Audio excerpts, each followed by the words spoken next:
നിങ്ങൾ നിൽക്കുന്ന മേഖല അനുസരിച്ചിട്ട് വേണം ഇനി പറയുന്ന ഡിപ്പാർട്ട്മെന്റ്സിനെ എല്ലാം നിങ്ങൾ സ്ട്രക്ചർ ചെയ്യാൻ. അനിവാര്യമായ മറ്റൊരു ഡിപ്പാർട്ട്മെന്റാണ് മാർക്കറ്റിംഗ്.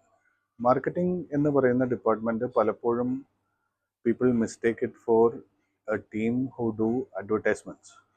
അഡ്വർടൈസ്മെന്റ് ചെയ്യലല്ല മാർക്കറ്റിങ്ങിന്റെ പ്രഥമ ദൗത്യം.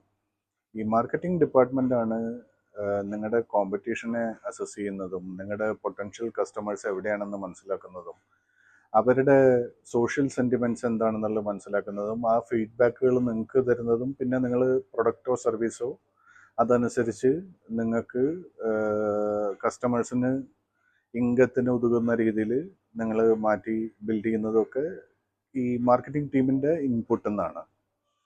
അതിൽ അഡ്വർടൈസ്മെന്റ് എന്ന് പറയുന്നത് ഈസ് ലെസ് ദാൻ 10%. കാരണം ഈ മാർക്കറ്റിംഗ് ശേഖരിക്കുന്ന ഈ ഡാറ്റയില്ലേ, ഈ ഡാറ്റ ബേസ് ചെയ്തിട്ടുള്ള ടാർഗറ്റഡ് ആഡ്സ് ആണ് നിങ്ങൾക്ക് എപ്പോഴും ഉപകാരപ്രദമാകും.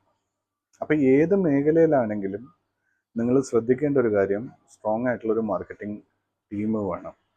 അത് ടീം ബിൽഡ് ചെയ്യാൻ നിങ്ങൾക്ക് ഇനീഷ്യലി ബുദ്ധിമുട്ടാണെന്നുണ്ടെങ്കിൽ ഒരു തേർഡ് പാർട്ടി ഏജൻസീനെ വെച്ചിട്ട് ഈ ഡീറ്റെയിൽസ് എല്ലാം കളക്ട് ചെയ്യുക. ഇന്നത്തെ യുഗത്തിൽ നമുക്ക് ഇതൊരു ഫ്രീലാൻസറെ കൊണ്ട് ചെയ്യിക്കാനും ബുദ്ധിമുട്ടില്ല, depending on the industry you are in. ഒരു കോമൺ ഇൻഡസ്ട്രിയിലാണെന്നുണ്ടെങ്കിൽ നമുക്കൊരു ഫ്രീലാൻസ് മാർക്കറ്റിംഗ് കൺസൾട്ടന്റിനെ കിട്ടാൻ യാതൊരു ബുദ്ധിമുട്ടുമില്ല. അപ്പോൾ ഇത് വളരെ കാര്യഗൗരവത്തോടുകൂടെ കാണേണ്ടതാണ്. കാരണം ഓരോ ദിവസവും നിങ്ങളുടെ കസ്റ്റമേഴ്സ് നിങ്ങളുടെ പ്രൊഡക്റ്റ് സെഗ്മെന്റിനെ പറ്റി സംസാരിക്കുന്നതും നിങ്ങളുടെ കോമ്പറ്റീഷൻ എന്തൊക്കെ ചെയ്യുന്നു എന്നുള്ളത് അറിഞ്ഞിരിക്കേണ്ടതും അനിവാര്യമായൊരു ഘടകമാണ്.